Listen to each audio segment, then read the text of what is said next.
It's actually the February 1st, around 1:30 in the morning, and I'm out here because I am thinking of you, my friends. Now, I'm filming this long galaxy, of course. Above us is white slime, pure white slime, the gooey, gauzy stuff at jet cruise altitude, horizon to horizon, but that's not why we're out here today. We're out here because something is going around YouTube, and the indefatigable Stormy Wizard 13 let me know about it.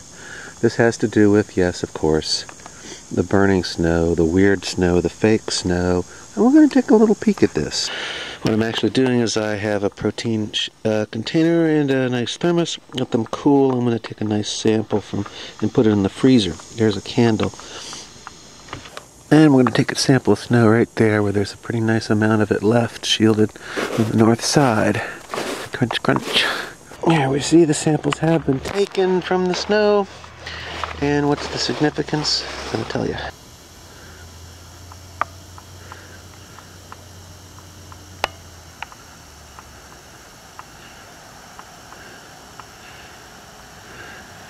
Ta-da! Alright, there are samples. That's going inside.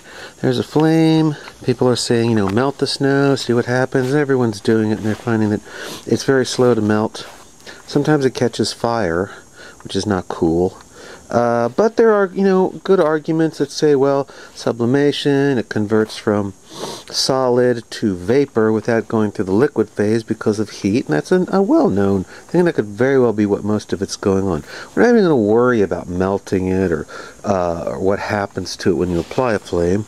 Certainly a heavy-duty torch, like a propane torch or welding torch, is going to immediately cause sublimation, so you won't see any liquid at all.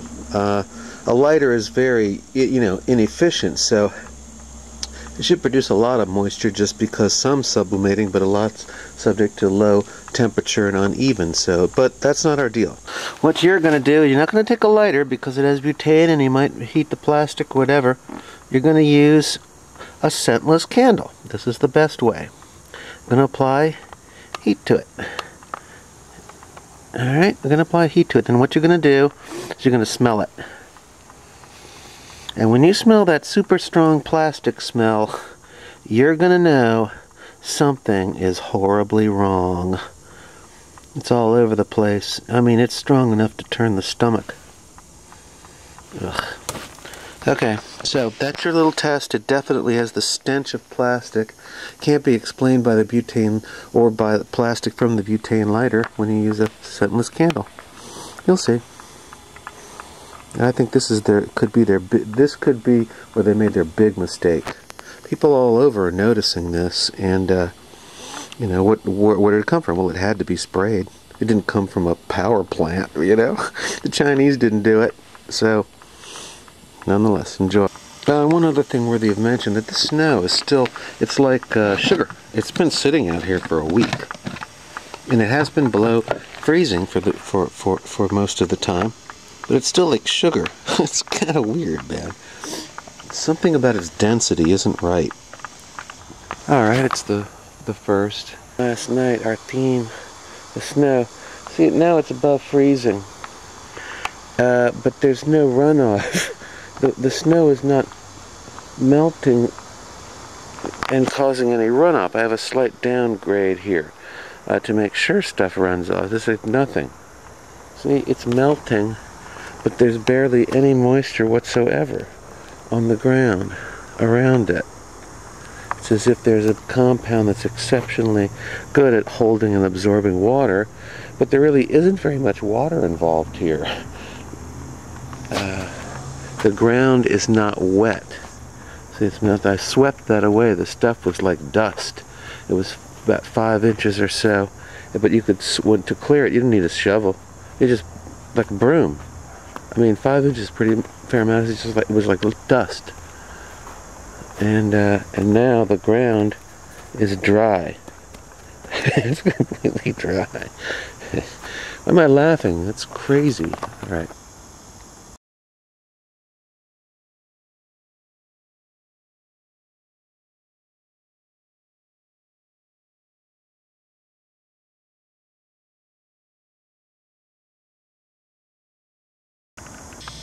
Alright, so on the snow issue, here's I'd take samples, and in that the light snow that followed that 4 to 5 inch one, and I didn't know anything about the plastics. No one did at that point. But I took my normal samples, so we're going to look at what's in there, what was in the flakes itself. But also, it's kind of interesting because I have it resting for photographic purposes on, a collection of all the tapes that I've made and of this whole weather control deal. Those are all hour-long tapes, and it's just, let's just say there's been a lot of it.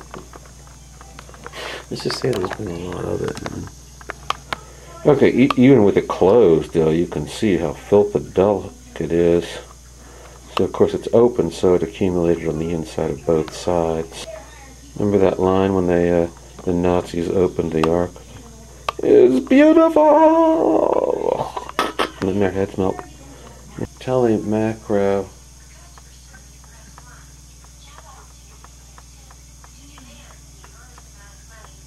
That's what's in the flakes. Extremely fine material. Look at the finest is like really micro. But not, I've seen finer when it's powder. This is a little different. It looks like a whitish, sort of translucent material. It's definitely distinct from what we see in droplets, which forms a shellac-like, it's submicroscopic particulate. This has some extremely small, but generally is different. Notice the uniform shape of this material. It's all microspherical, it looks like to me. Again, the rain, or what's falling and coming down in that is it, no matter how fine it is. That's kind of interesting. A little further, without washing it out. Yeah, that's pretty good.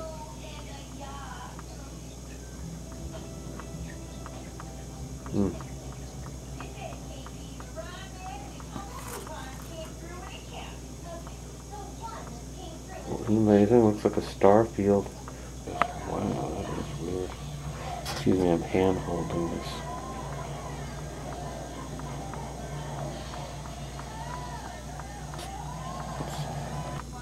Yeah, this is pretty good. The that fuzzing is because I have a lens on the front of this camera. So yeah, it's about the best we're going to be able to get on it.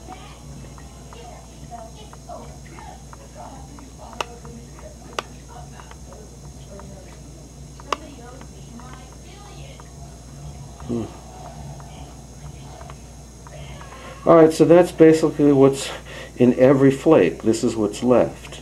And again, here's your backing off without the macro lens, so that you see the relative size.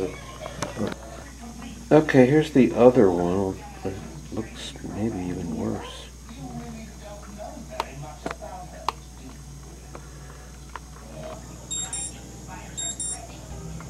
Heavy duty weird stuff. Plenty of it. Yeah, I think this one was set further out away from the wall, so it picked up more. A little more snow.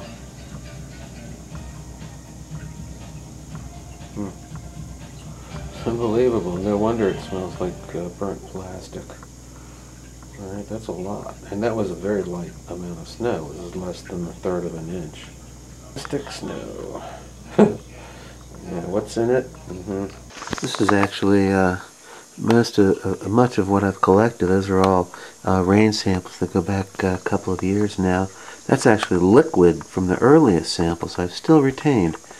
There's the April of 2011 and 2012, of course, and some others. So the actual liquid could be tested, but those are all dried samples. Oh, there's more recent ones building up. I usually take 2 of each so I can send one out if I have to. However, what we just collected, that snow, was so interesting. I mean, had I known, I'd put more out, so I'm putting out 6. Thinning more. Or deep, it's getting less dense. a little tiny bit. Okay, it's a jet cruise altitude, folks. That's what it means.